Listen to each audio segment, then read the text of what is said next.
For all the calls to release the Epstein docs, a whole new tranche just came out today, and it's not the ones people were expecting.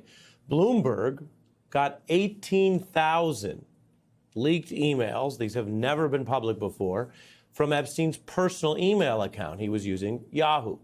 And it sheds new light on his predatory tactics. It also continues to reinforce what the DOJ, under Ms. Comey, the now fired prosecutor, showed in her prosecution of Ghislaine Maxwell, that she was a big part of this criminal enterprise, not, as she said in her interview, some sort of hanger-on as people did consensual things.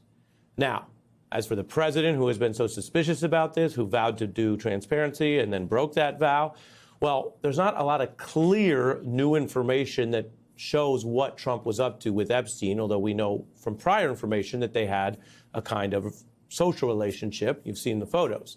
Bloomberg reports these newly released emails do demonstrate Maxwell's knowledge of the legal jeopardy Epstein faced all the way back in that first case that we've reported on from the 2000s in Florida, and that Epstein negotiated a plea deal in 2008. He sought her advice. Quote, question, which one do you prefer, lewd and lascivious conduct or procuring minors for prostitution? Quite a grim question if you're choosing among those cases. Maxwell responding, quote, I suppose lewd and lascivious conduct. I would prefer lewd conduct with a prostitute if possible. Now, they're discussing the plea deal, not whether he did all of the above. Of course, the way the conversation goes, they don't sound shocked that they're in this situation.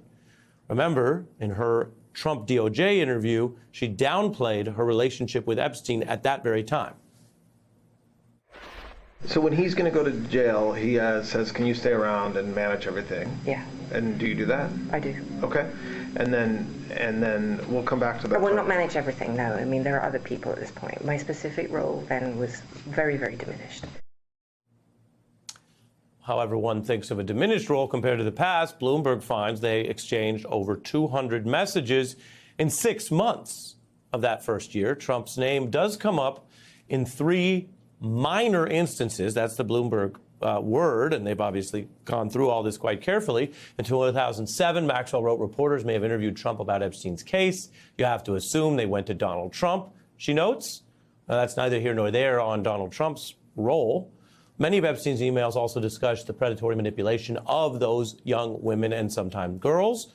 From a legal perspective, includes minors, according to, of course, the case. He and Maxwell discussed how to recruit and groom those young women and then discredit anyone who became an accuser. NBC has not obtained these emails or independently verified the Bloomberg report, we should note, and the revelations come as Epstein survivors have been speaking out. Accountability is what makes a society civilized. I would like to announce here today, us Epstein survivors have been discussing creating our own list. We know the names. Many of us were abused by them. We are tired. However, we are not going away. We will not stop or give up. Jason Leopold, the senior investigative Bloomberg reporter, joins us now. The lead on what is a clearly big break in understanding more about this sordid case. Epstein's inbox is how Bloomberg put it. Thanks for joining me. Thanks for having me on, Ari. What do these emails add to the public understanding about this case? It adds a lot. As you noted, we have 18,000 emails. And in the emails that we highlighted here, in this very lengthy story about Ghislaine Maxwell's partnership with Jeffrey Epstein, which was far closer than the public knows, you're getting an opportunity to see just how close they really were. Right up until Jeffrey Epstein was getting ready to report to prison, they discussed shared fertility treatments.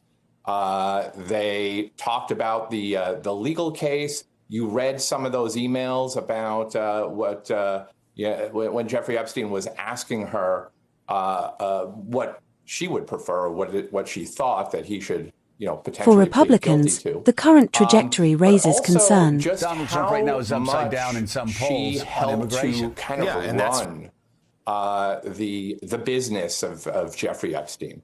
Within these emails, we also uncovered an accountant spreadsheet that tracked nearly $2 million in spending, and which amounted to some gifts, some cash payments to victims, to very prominent public figures.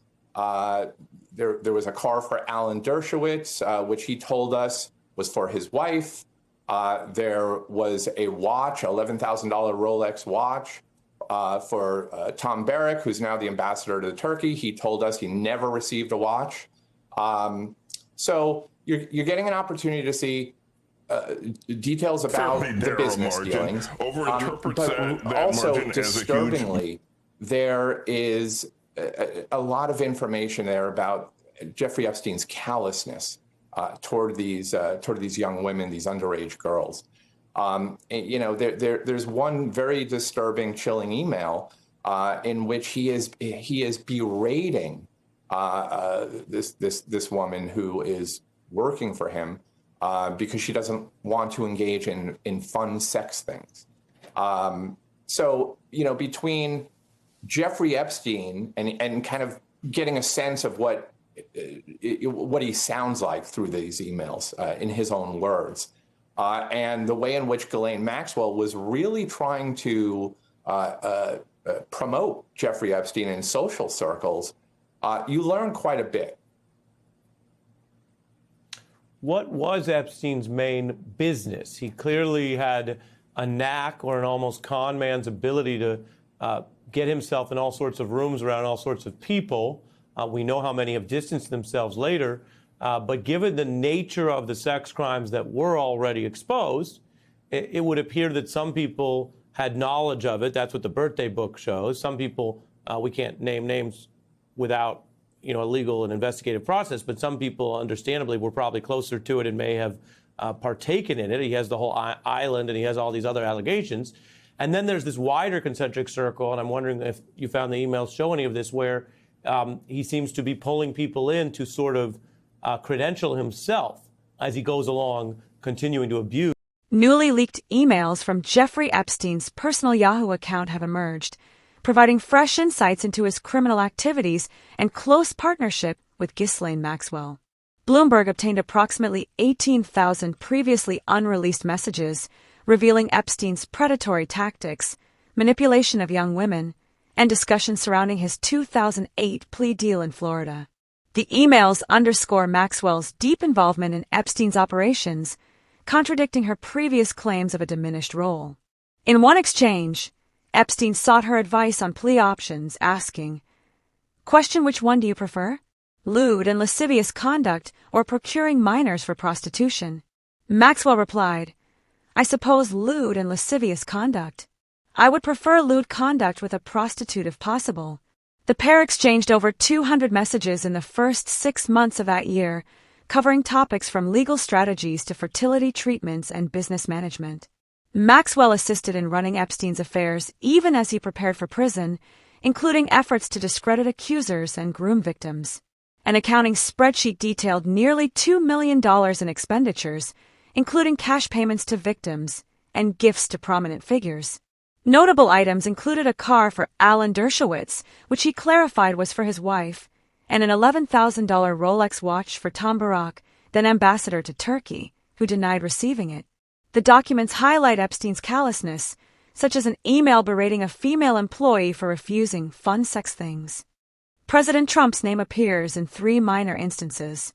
In 2007, Maxwell noted that reporters might have interviewed Trump regarding Epstein's case, writing, "You have to assume they went to Donald Trump."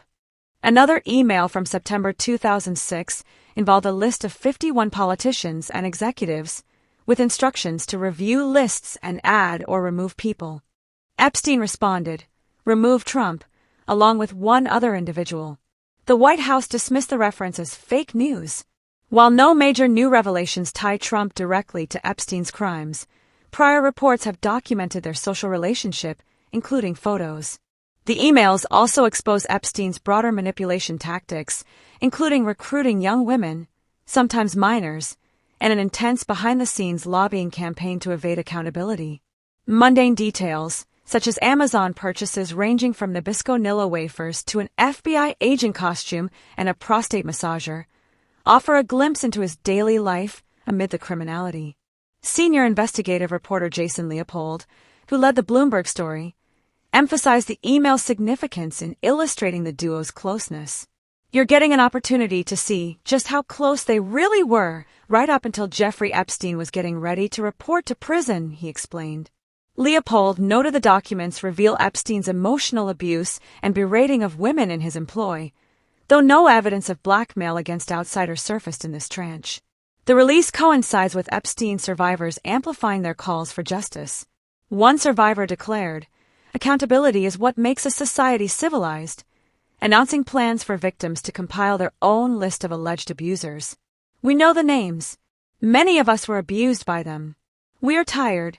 However, we are not going away. We will not stop or give up," she stated. These revelations build on prior disclosures, including Epstein's non-prosecution agreement under former prosecutors and Maxwell's conviction for her role in this sex trafficking enterprise. Epstein died in custody in 2019 while awaiting trial on federal charges, ruled a suicide. Maxwell is serving a 20-year sentence. The emails, not independently verified by other outlets, add layers to understanding how Epstein maintained his web of influence and abuse for years, evading full scrutiny despite early allegations. As investigations into Epstein's network continue, survivors and advocates push for greater transparency, highlighting the need to hold enablers accountable. The documents reinforce the systemic failures that allowed such exploitation to persist among the elite.